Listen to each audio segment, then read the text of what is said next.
Canadian prime minister Justin Trudeau ने क्या थोड़े पॉलिटिकल गेन करने के लिए बड़े जियोपॉलिटिकल ब्लंडर्स कर दिए हैं।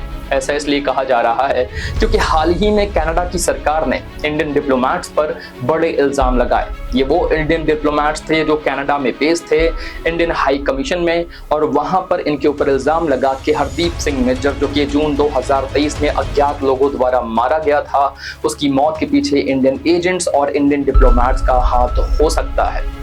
ये इल्जाम लगाने के बाद कनाडा की सरकार ने कहा कि हमारे पास बहुत ज्यादा पुख्ता एविडेंसेस आने वाले हैं जिसके तहत हम ये प्रूफ कर देंगे। जैसे ही ये बात सामने आई, भारत को ऑब्वियस सी बात है बहुत बुरा लगा और अपने इंडियन डिप्लोमेट्स को भारत ने कनाडा से वापस बुलवा लिया। साथ ही में कैनेडियन डिप्लोमेट्स जो कि इंडिया में बेस्ड थे, उन्हें भारत ने एक्सपेल कर दिया। और जब अब हम ये वीडियो रिकॉर्ड कर रहे हैं तो खबर ये आ रही है कि जस्टिन ट्रूडो ने खुद ये एडमिट किया है कि उनके पास अभी भी सिर्फ एक इंटेल ही है, कोई पुख्ता एविडेंस नहीं है कि भारतीय एजेंसीज हरदीप सिंह निज्जर की मौत के पीछे जिम्मेदार हैं। तो आप देख सकते हैं कि कितनी बड़ी यहाँ पर बात हो गई है। इंडियन डिप्लोमेट्स को बुला लिया गया है और सिर्फ एक छोटी सी इंटेल के पीछे कोई पुख्ता सबूत अभी भी कनाडा ने भारत को नहीं दिए हैं और ना दुनिया के सामने रखे गए हैं। वैसे यहाँ पर एक बात जाननी जरूरी है कि आखिरकार ये सब हो क्यों रहा है, इसकी जड़ में क्या बातें रह रही हैं। कनाडा और इंडिया के जो रिलेशंस हैं, ये आज़ादी से लेकर अब तक किस तरह से चेंज हुए हैं और आगे किस तरह से और ज्यादा इनमें खराबी या फिर बेहतरी आने की उम्मीद है, जानने की कोशिश करते हैं दोस्तों आज के इस वीडियो में। दोस्तों, इस वीडियो के ऑफिशियल स्पॉन्सर्स हैं ई-स्कॉलर्स। ई-स्कॉलर्स एक ऑनलाइन लर्निंग प्लेटफॉर्म है जो आपको skill based learning courses provide करती है। दोस्तों, आज की इस दुनिया में चैट जीपीटी, कैनवा और पब्लिक स्पीकिंग जैसे कोर्सेज की डिमांड बहुत ज्यादा है। बहुत सारे लोग तो ये भी कहते हैं कि डिग्री से ज्यादा स्किल्स इंपॉर्टेंट हो गए हैं। इसीलिए अगर आप एक स्टूडेंट हैं, एम्प्लॉय हैं या फिर कोई बिजनेस ओनर है, इन तरह की स्किल्स को सीख कर आप अपनी लाइफ को अपग्रेड कर सकते हैं। इसके लिए eScholars.in आपको ऐसे ही skill based courses affordable prices में मुहैया करवाती है। अगर आपको इन कोर्सेज को अवेल करना है तो www.eScholars.in को विजिट कर सकते हैं, जिसका लिंक हमने ऑलरेडी डिस्क्रिप्शन में दिया हुआ है। वहां जाकर आप इन्हें एक्सेस कर सकते हैं। बढ़ते हैं वीडियो में आगे। तो दोस्तों, कनाडा और कनाडा की पुलिस लगातार भारत के ऊपर इल्जाम लगा रही है कि हरदीप सिंह निज्जर की किलिंग्स के पीछे भारत और भारत की एजेंसी जिम्मेदार हैं। इंटरेस्टिंग बात यह है कि जब ये बात इंटरनेशनल फोरम्स में पूछी गई तो अमेरिका और यूके जैसे देश भी यहाँ पर कनाडा के साइड दिखे, क्योंकि ये सब देश P5 का हिस्सा है। P5 एक गुट है जहां पर प्रोमिनेंट 5 को काउंट किया जाता है, जिसमें कनाडा भी है, अमेरिका भी है, यूके भी है। और इसीलिए कहा जा रहा है कि जो एथनिसिटी है, जो इंग्लिश स्पीकिंग क्लास है, वो सब आपस में एक साथ आ चुके हैं और भारत कहीं ना कहीं अलग थलग पड़ चुका है। इंटरेस्टिंग बात यह है कि कोई सबूत ना पेश किए जाने की सूरत में भी सारे देश इस वक्त भारत से कह रहे हैं कि आपको कोऑपरेट करना चाहिए। हालांकि भारत ने भी ये अपनी तरफ से क्लियर कर दिया है कि जब तक कनाडा की सरकार कोई पुख्ता सबूत पेश नहीं करती, तब तक किसी भी तरह का कोऑपरेशन नहीं हो सकता। और यहाँ पर हम देख रहे हैं कि भारत की जो ऑपोजिशन है, इवन कनाडा की जो ऑपोजिशन पार्टीज हैं, वो भी यहाँ पर कैनेडियन सरकार का विरोध कर रही हैं। कैनेडियन जो करंट गवर्नमेंट है, ट्रूडो गवर्नमेंट, उसका विरोध जता रही है।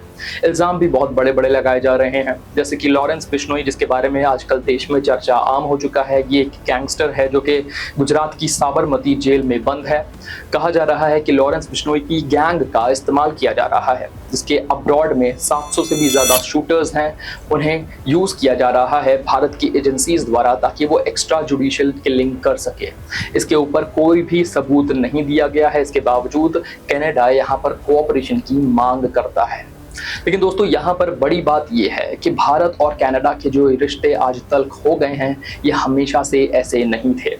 इसकी शुरुआत होती है खालिस्तानी मूवमेंट से, और क्या इसका अंत खालिस्तानी मूवमेंट में होगा ये तो वक्त ही बताएगा। लेकिन इसको लिए हमें समझने की जरूरत है कि आखिरकार ये खालिस्तानी मूवमेंट क्या है। दोस्तों, खालिस्तान का ओरिजिनल मीनिंग होता है लैंड ऑफ प्योर, और ये एक सिख सेपरेटिज्म मूवमेंट है जो 1960 के दशक में शुरू हुआ था। जब देश की आज़ादी हुई थी तब उस वक्त दो देश बने थे, एक हिंदुस्तान दूसरा पाकिस्तान।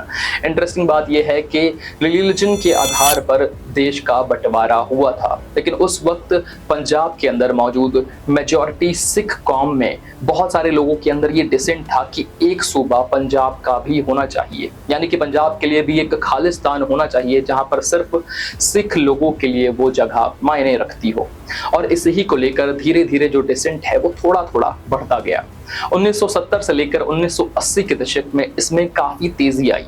इसके पीछे बहुत सारी पॉलिटिक्स और बहुत सारा कंट्रोवर्सी है जिसे हम डिस्कस नहीं करेंगे, लेकिन बता दें आपको कि इसी को कर्ब करने के लिए भारत सरकार ने गोल्डन टेम्पल के अंदर खालिस्तानी सेपरेटिस्ट को निकालने के लिए ऑपरेशन ब्लू स्टार चलाया था 1980 के दशक में। 1984 के दशक में ऑपरेशन ब्लू स्टार होता है। उस वक्त के खालिस्तानी प्रीचर और जनरल सिंह भिंडरावाले को गोल्डन टेम्पल से बाहर निकालने के लिए फोर्स को अंदर भेजा जाता है, जिसमें बहुत ज्यादा जोर आजमाइश होती है और इसके तहत बहुत सारा नुकसान भी होता है, लोगों की जान माल का नुकसान होता है।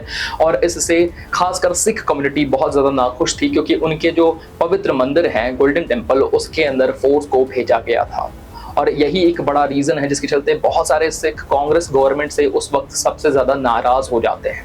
इसके बाद एक बड़ी हैपनिंग होती है और वो है प्राइम मिनिस्टर इंदिरा गांधी की killing. Prime minister Indira Gandhi के बॉडीगार्ड्स में सिख तैनात थे और उन्होंने हरमिंदर साहिब के अंदर की गई इस वारदात का बदला इंदिरा गांधी की जान लेकर किया। जिसके बाद से सिख दंगे भड़क गए। 84 में हुए सिख दंगों में बहुत सारे सिखों का कत्लेआम हुआ और बहुत सारे कांग्रेस लीडर पर इसका इल्जाम भी लगाया जाता है। प्राइम मिनिस्टर बने राजीव गांधी की तरफ से एक बड़ा स्टेटमेंट आता है जो और ज्यादा सिखों के डिसेंट में एक आग लगाने का काम करता है। तो कहते हैं कि जब एक बड़ा वृक्ष गिरता है तब आसपास कोलैटरल डैमेज होना लाजमी है। और इसी ही के तहत बहुत सारे जो सिख थे उस वक्त कनाडा चले गए और बहुत सारे जो सिख थे वो खालिस्तान के सपने को जिंदा रखते रहे। यहाँ पर यह सवाल भी उठता है कि बहुत से सिख कनाडा ही क्यों चले गए। उसके पीछे का रीजन ये है कि जब 1897 में ब्रिटिशर्स इंडिया में रूल कर रहे थे तो उस वक्त बहुत सारे सिखों को कनाडा में एज अ लेबरर लेके जाया गया था और वैंकूवर में उन्हें बसाया गया था।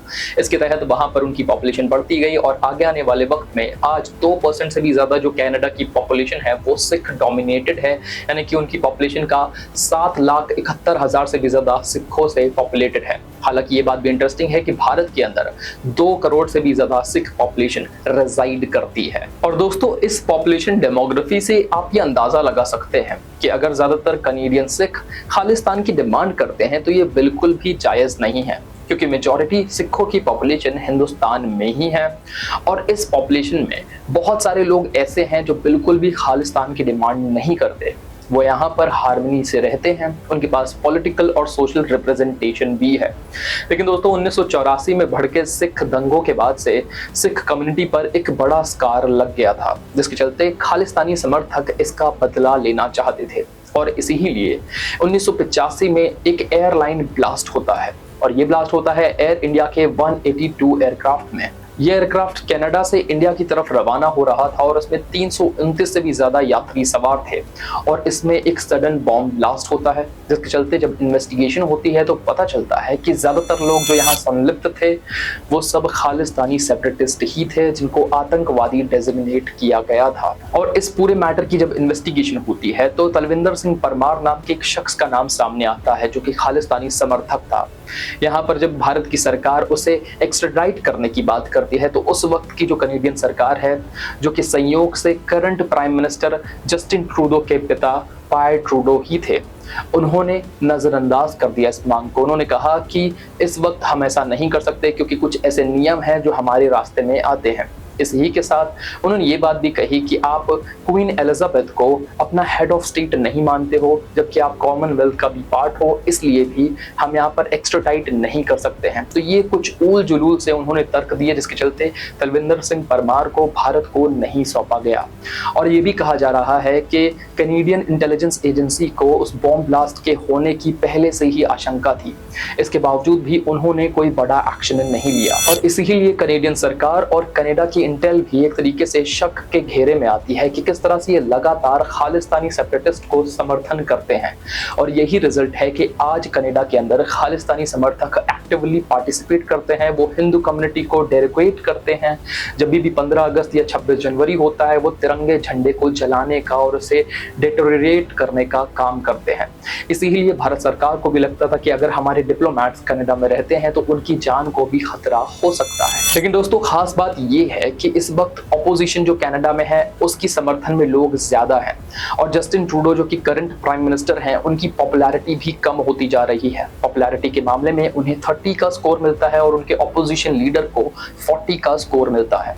जस्टिन ट्रूडो को डर है कि कहीं ना कहीं मेरी गद्दी यहां से जा सकती है और इसीलिए वो ज्यादा से ज्यादा खालिस्तानी समर्थकों का सपोर्ट इकट्ठा करने की कोशिश कर रहे हैं और इंडिया को एक तरह से दुश्मन देश पोर्ट्रे कर रहे हैं।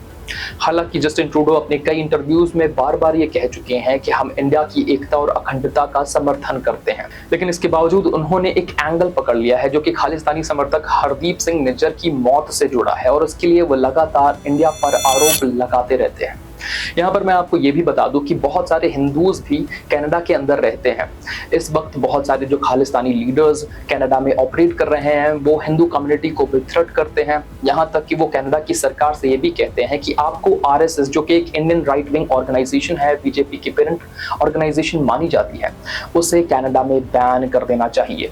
और यहाँ पर आरएसएस को मिलिटेंट ग्रुप बनाकर पोज किया जा रहा है। तो आप देख सकते हैं कि ये पूरा जो मामला है ये सिर्फ भारत के खिलाफ नहीं है बल्कि रिलीजियस भी हो चुका है और हिंदूज के खिलाफ भी हेटरेट बढ़ चुकी है। और कई एक्सपर्ट का ये भी मानना है कि हरदीप सिंह निज्जर की मौत के पीछे आईएसआई एजेंट्स भी हो सकते हैं, क्योंकि बहुत सारे खालिस्तानी सेपरेटिस्ट और आईएसआई एजेंट्स का भी आपस में विवाद चलता है, जिसके चलते कनाडा के अंदर एक तरह की गैंग वॉर शुरू हो चुकी है जिसकी चपेट में पूरा कनाडा आ चुका है। और जस्टिन ट्रूडो इसी ही बात को कैश करना चाहते हैं। वो चाहते हैं कि यहाँ पर इंडिया को विलेन पोर्ट्रे किया जाए और वो अपनी पॉपुलैरिटी में इजाफा कर सके। लेकिन दोस्तों ये मान लेना कि करंट ट्रूडो गवर्नमेंट का जो भारत से विवाद है ये कहीं ना कहीं कनाडा और भारत के रिश्तों को पूरी तरह से खराब कर सकता है, ये पूरी तरह से सच नहीं हो सकता, क्योंकि कनाडा और भारत के रिश्ते आजादी से ही बेहतर रहे हैं। मेन इंसिडेंट 1985 में ही हुआ था जब पायर ट्रूडो जो के पिता है जस्टिन ट्रूडो के, वो प्राइम मिनिस्टर थे, उनके रूल में एक बॉम्ब ब्लास्ट हुआ था एयरक्राफ्ट में, जिसके चलते